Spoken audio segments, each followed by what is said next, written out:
Welcome back to Coast Vue. Listen, I really enjoyed that conversation with Christian. I think I'll be the president of the Christian Hartley fan club.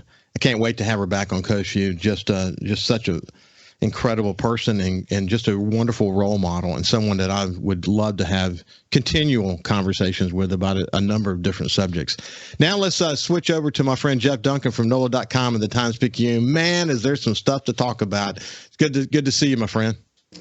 Ricky, good to be back, man. You're right. It never dies down in the NFL. There's always news to talk about. So if you're listening to this on 103.1, you probably have already heard or will soon hear a campaign, an ad campaign that we've launched over multiple stations talking about Jeff joining me every Friday here. The center of the tension of the book, which I think gives Jeff so much credibility, is the fact that he wrote the book on Sean Payton and Drew Brees. The name of the book is literally Payton and Brees, the men who built the greatest offense in NFL history. And the foreword is by Steve Gleason, as you've heard me say before, and he is now working with Steve Gleason to write Steve Gleason's book. So we're thrilled to have Jeff Duncan on this show, and the team at NOLA.com and the Times-Picayune do an incredible job of covering sports, especially the Saints and Pelicans, et cetera. So Jeff, what's interesting is Jeff doesn't ask me to do that. I do that on my own because we're so honored to have Jeff as someone we have access to. And Jeff, I'll tell you this, man. I really appreciate you joining us every Friday. I can't tell you, it's been a couple years now of us doing this, and I really appreciate it. Ricky, I love doing it. I mean, it's fun. Look, you and I go way back. We've all, long-standing colleagues. Means a lot to be able to work with you and Kyle also, and also to spread a little bit of the knowledge over in the Gulf Coast, which I think so much of. I look at New Orleans and the Saints, and the sports coverage here is really a regional job. So for me, it's just an extension of what I do here in the city of New Orleans. And the more I, it's funny, we just got done in the Gleason book writing about a Steve and Michelle trip over to the Gulf Coast and how they bounced from each little town. They made a trip a few years back where they went to each little town along the Gulf Coast and explored. And I just thought, man, this is such a unique part of the country. We're really lucky to have it here. So, of course, I'm honored to be able to on your program. Well, thank you, buddy. I appreciate it. Hey, listen, it popped up in my feed yesterday, and that was Sean Payton with Denver Broncos paraphernalia on and around him. It felt strange. Hey, look, I'm proud for him. I am. I think he deserves an opportunity to, first of all, take a break and then go give it another shot. I don't like that he's reaching back into the Saints the way he is, and I wonder, we don't know how all that's going to play out yet, but it doesn't seem good to me, and it also seems to me that if he keeps that up, he's going to affect his legacy. What's your thought about that? Yeah, it's a good point. I mean, I don't know. I mean, there's certain part of the Saints fan base that I think is going to be always conflicted by him going to another team, and certainly maybe hiring away some of their top assistants. But I mean, anybody that knows Sean Payton, and we all knew him here, and part of what you loved about him was he was a 24/7 competitor. I mean, he wants to win. And it really didn't matter if it was Roger Goodell or whoever got in his way. He was going to try to win, and that was what made him so popular here. So he wasn't going to turn off that switch when he went to Denver. And I think it's important to also note that, he's not putting a gun to anybody's head. I mean, no one has to leave.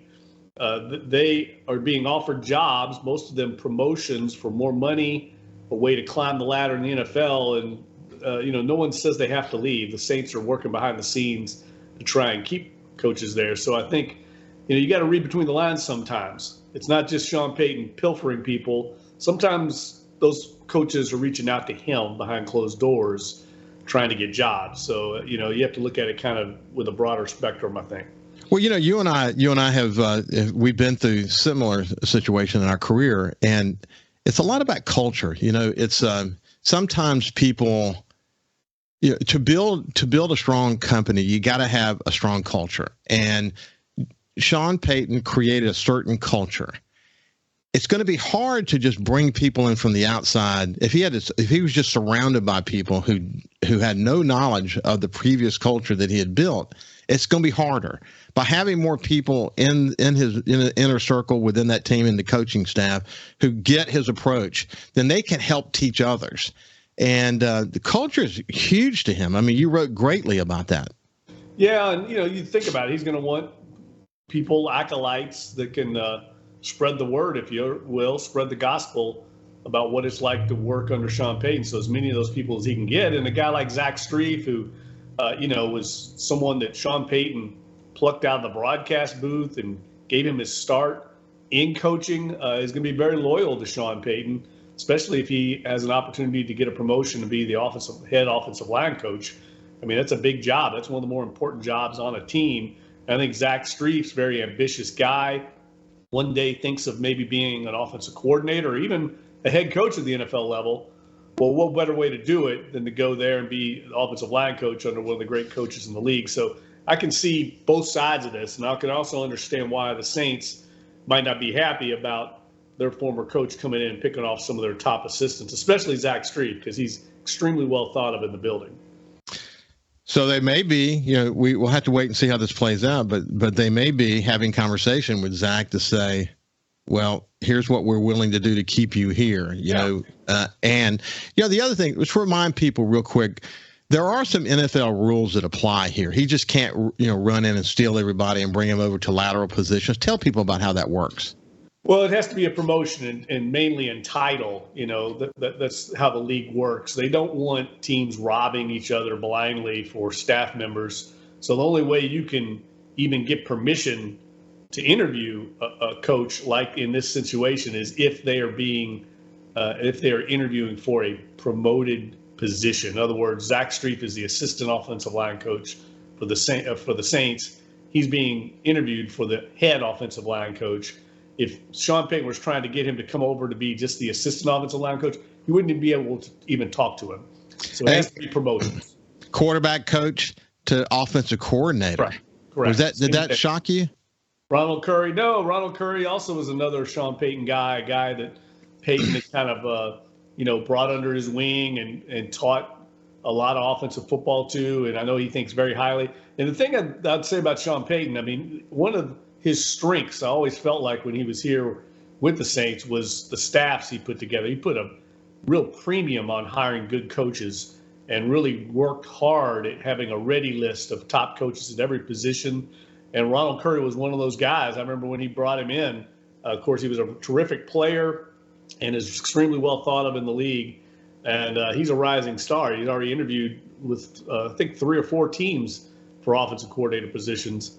So I really think, this is a guy that's going to be a coordinator in time, and maybe here in New Orleans if they can keep him. I know Mickey Loomis and Dennis Allen are working feverishly behind closed doors to try and keep this staff together, especially the offensive side. If you think about it, Ricky, a lot of these guys were under Pete Carmichael a year ago. They lobbied for Pete Carmichael to get the offensive coordinator job. Then he got it. The team went with Pete Carmichael, and now everybody might be bailing ship on him. I don't think that's a very good sign. So I think in a way the Saints are trying to keep this thing together and remind these coaches, hey, we promoted Pete Carmichael. Let's keep this group together and go forward. Well, Dennis Allen's also making his moves as well on the coaching staff. What's the latest there? Well, I mean, he's brought in Marcus Robertson to head the defensive backs from Arizona. Very good coach, very well respected. That was a very good hire. And they've got to find a defensive coordinator. I mean, well, Joe Woods is the defensive coordinator. They've got to find out if this is going to be the way they structure the staff the way it was a year ago with Dennis Allen calling the plays. Joe Woods would be the defensive coordinator and handle the game planning during the week. I assume that's going to be how they handle it going forward, because Dennis Allen he said a year ago, Ricky, he didn't want to give up play calling.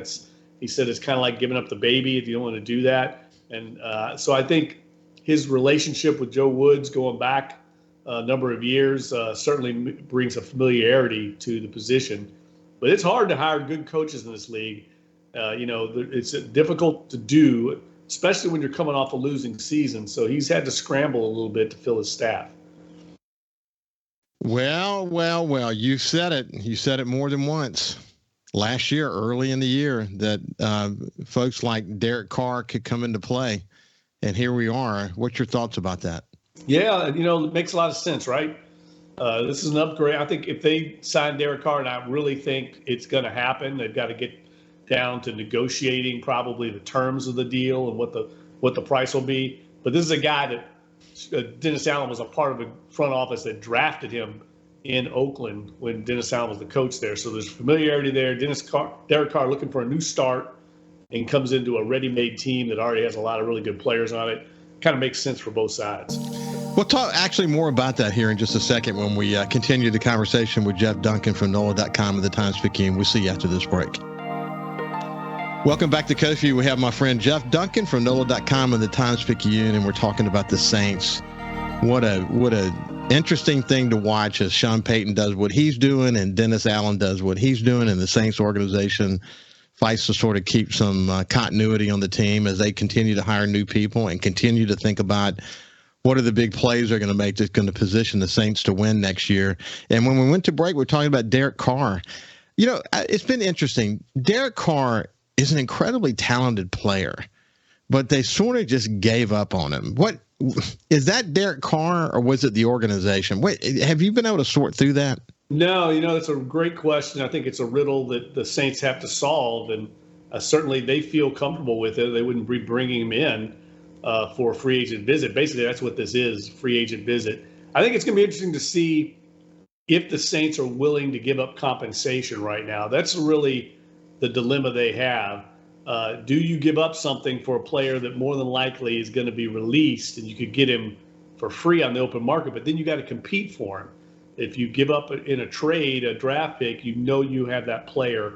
And I think it's such an important position for them. They know they need to upgrade it. And Derek Carr unquestionably would be an upgrade over Jameis Winston or Andy Dalton. And I think the Saints look at it from a 60,000-foot view here, right?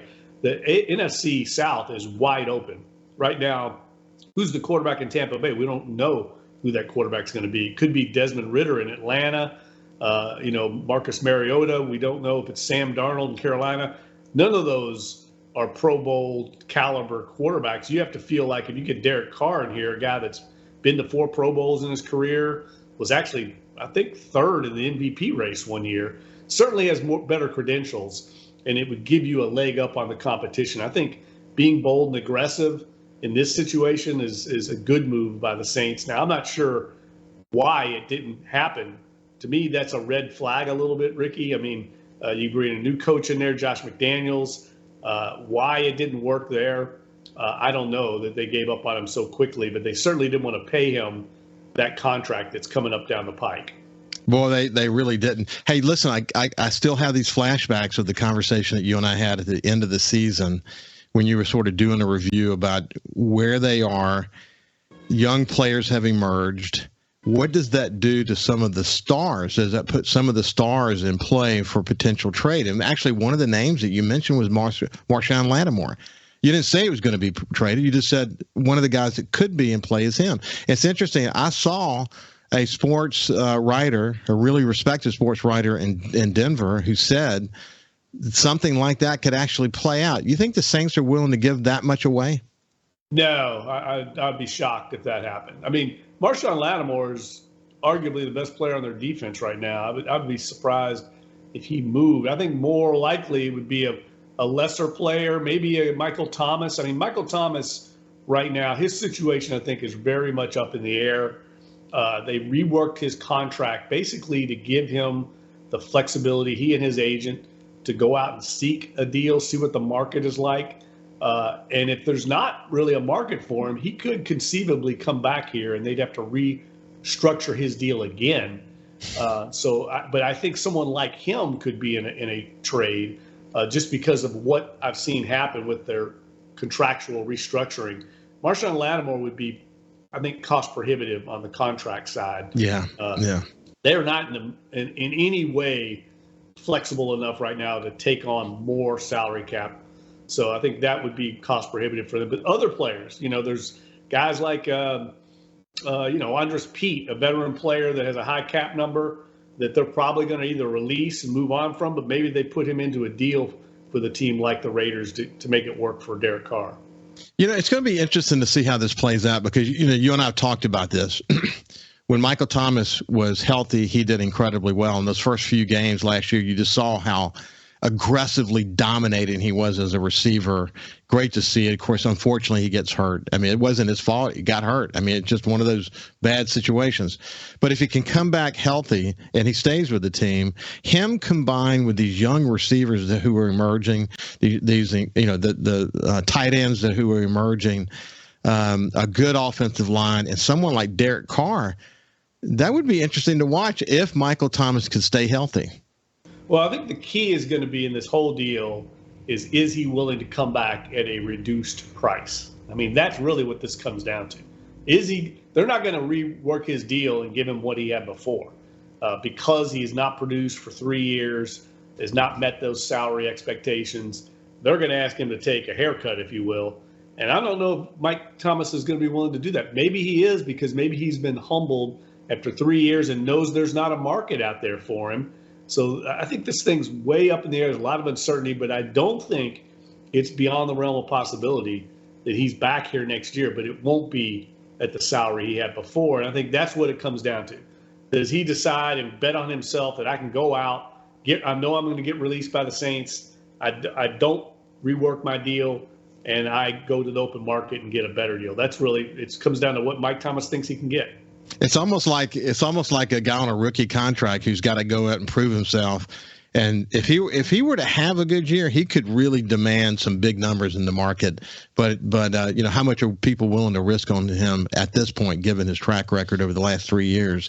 It's going to be so dynamic to watch, man. And you're the man to talk to about it because you have such a strong connection into the Saints for some of this behind-the-scenes stuff, and we appreciate hearing it.